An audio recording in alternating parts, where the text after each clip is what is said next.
21. augusta 1968 vstúpili sovietske vojská do Košíc. Tento vpád poznamenal aj dopravu. Tanky zničili niektoré koľajnice a trolejové vedenia, čo vyradilo električkovú dopravu v mnohých častiach mesta. Najviac zničené bolo námestie Osloboditeľov. Po stiahnutí vojsk z mesta dopravný podnik musel obnovovať a nanovo budovať koľajové trate a trolejové rozvody. Život a rast mesta sa však nezastavil. Výstavba nových sídlisk Železníky, sídlisko nad jazerom, sídlisko Dargovských hrdinov, KVP a Ťahanovce ovplyvnila aj mestskú dopravu. Ak v roku 1970 žilo v meste iba 148 000 obyvateľov, tak v roku 1989 už to bolo 235 000 obyvateľov. V 70. a 80. rokoch sa hlavnou trakciou stala autobusová doprava. Za 20 rokov pribudlo v Košiciach vyše 20 nových autobusových liniek.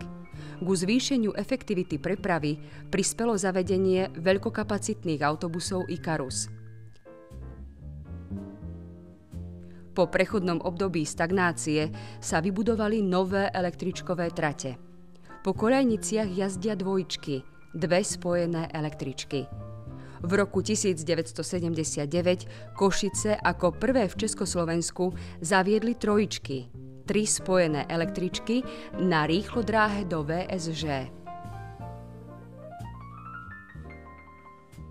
Významným medzníkom je 1. júl 1976. Týmto dátumom sa končí éra sprievodcov predávajúcich lístky v autobusoch a električkách. Zavádzajú sa lístky a ich predaj v stánkoch či priamo v DPMK. Bezpeňažný styk zrýchlil dopravu. Za prácou, ktorá je vzdialená od sídlisk, dochádza stále viac ľudí.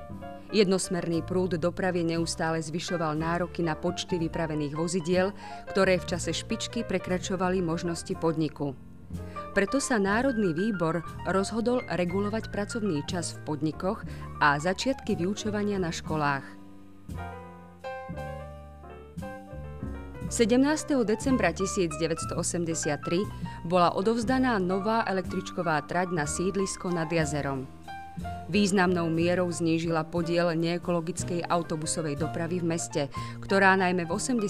rokoch bola dominantnou. 3. júla 1986 po zrekonštruovaní električkovej trate na Kuzmányho ulici bola z dôvodu opravy dómu svätej Alžbety a štátneho divadla vylúčená koľajová doprava z hlavnej ulice.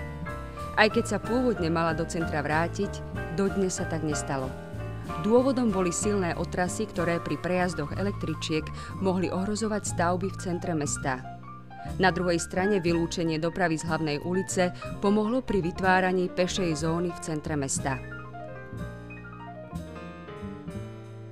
V roku 1989 bol odovzdaný do užívania nový úsek električkovej trate spájajúci križovatku na Moldavskej cez Alejovú ulicu po VSS.